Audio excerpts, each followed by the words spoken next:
4 knockdowns, cut up both eyes, chopped those legs, and slam shots to the body. Khalil Rountree beat up Jamahal Hill from head to legs with some of the most vicious techniques, and he's a lot more patient. He's a better fighter, improved because he fought Alex Pereira. When a fighter goes up against the best in the world, usually they level up from it. And you saw that with Khalil Rountree in this fight. I think Rountree can beat some of the other top contenders, such as maybe Yuri Prohaska, Carlos Ulberg. Ankalaev and Alex I think are at a different level. Those two seem to be better than everybody else in this division. But I would like to see Rountree fight either Ulberg or Yuri. That would be such an insane fight. And I can see him winning. That's how good Rountree has gotten. The evolution of Rountree's game has been very impressive. And yeah, Rountree was actually throwing standing hammer fists in the most vicious way I've ever seen a fighter throw them. Long range hammer fists is crazy. And it worked. And credit to Jamahal Hill, the guy is very tough, very durable, and his counter-striking was good enough where Rountree didn't want to explode forward in the first round, getting himself knocked out. So he fought a lot more patient in respect of Hill's power. What a masterclass performance by Khalil Rountree. Dominated Jamahal Hill with his striking. Most of it came off of low kicks and some body attacks. For the first half of the fight, he was working off the leg kicks and some body jabs. The reason why he focused so much on the body and legs and not as much on the head was because Jamahal Hill was constantly leaning away from everything he was throwing, and the repetitive movements of Hill became very easy for Rountree to counter and defeat. Punches to the head, punches to the body, kicks and feints, everything he was throwing was getting that same reaction out of Hill, leaning away, which is going to make it more difficult to land his punches to the head. But when you lean away, it opens up the body and the legs. Rountree had high fight IQ, targeting the body and leg as much as he did compared to the head. And this is only after a few reads in the first round. Usually it'll take like maybe a round or two for fighters to start doing that.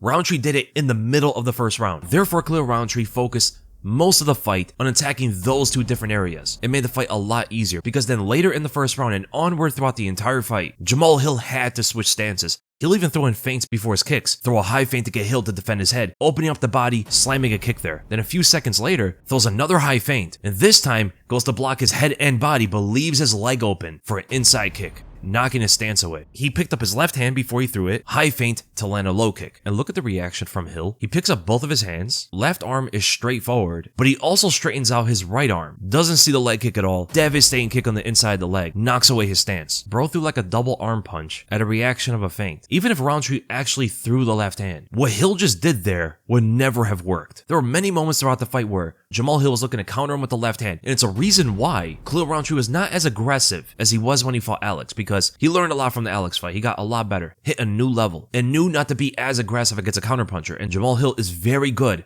on the backstep left-hand counters, and he likes to swing in that right hook as well. A lot of his success is based on his counter-striking, and Khalil Rountree knew that going into the fight, so he wasn't being as aggressive. There were a few moments where it got really close for Hill to land that big shot, so Rountree knew not to keep doing that throughout the fight. Attack the body, attack the legs, and be a lot more patient with his striking, which worked perfectly for him. And it's a reason why Hill wasn't as aggressive either, because he was waiting for Khalil Rountree to run into his shots, just like he usually does, right? Rountree usually has that aggressive style, so when he switched it up to be more patient, it threw Hill off. But after the first 2 rounds, that's where Rountree was able to land his punches to the head because of the leg damage. Hill's already suboptimal footwork skills were deteriorating because of all the leg kicks, which made it a lot easier for Rountree to just explode with a big right hook or a big left hand, and Hill wasn't able to lean away fast enough to evade those shots, therefore getting dropped 3 times in the fight by punches to the head and 1 time by leg kicks. But the unofficial stats only counted 1 knockdown, and that doesn't make any sense. Hill flopped to the ground twice for sure. Some of these shots from Rountree were so viciously thrown, I really don't know how Hill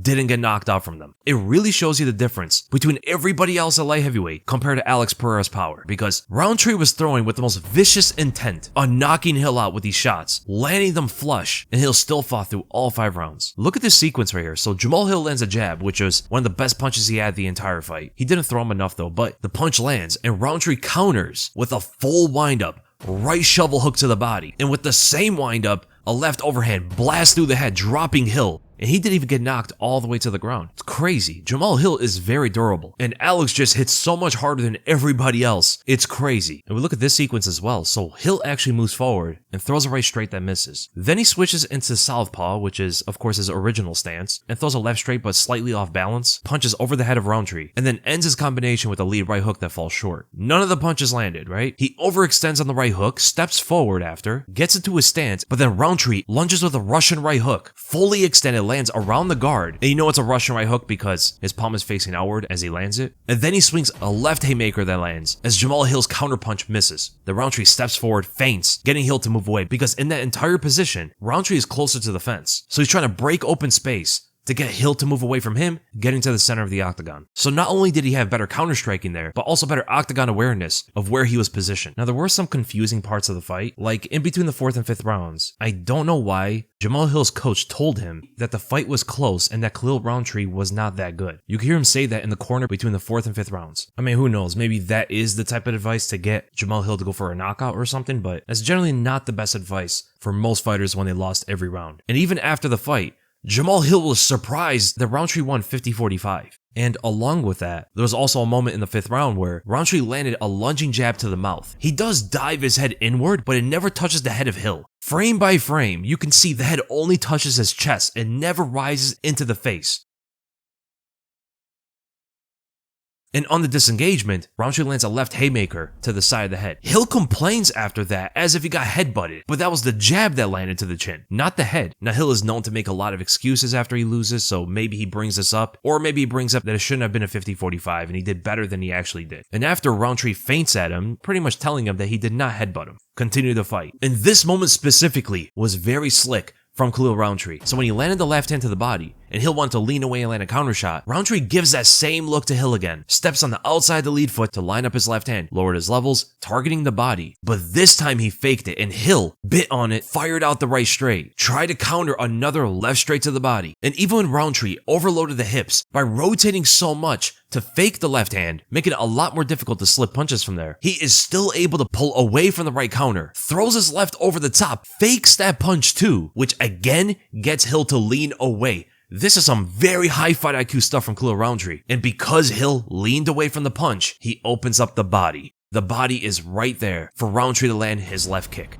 The Hill swings a telegraph right hook, and Rountree just moves away from it. And Rountree was honestly like playing with the defensive reactions out of Jamahal Hill. He would just feint just to get Hill to lean away and then didn't add on to that after. Like an exaggerated feint would still get that big reaction out of Hill, and Hill never adjusted to it. He had the same exact reaction throughout the entire 5 rounds, whereas Rountree was able to adjust within the first round of the fight. That just shows you how much higher level Khalil Rountree was than Jamahal Hill. Rountree was playing so much in some moments in that fight where he was literally slapping at Hill's hand, and he did it multiple times at one point in the 3rd, like an exaggerated parry to deflect the power hand of Jamahal Hill. Hill just throws it forward and lands it square to the face. Hill follows up with a right hook, lands that shot too, and then tries to land a head kick as Rountree disengages. Those are some of the best shots from Jamahal Hill in the entire fight. But then off of that sequence, Hill gets overconfident. He landed some big shots on Rountree, and he shifts forward into southpaw, extending his lead right hand forward with full leverage. He drives that left hand all the way through, and Rountree deflects it by throwing his own jab. Now, I don't think he actually tried to deflect the punch by throwing a jab, but that's how Hill's left missed, and it caused him to greatly overextend. His entire body is shifted to his right side, and Rountree bombs him with the left haymaker, dropping him.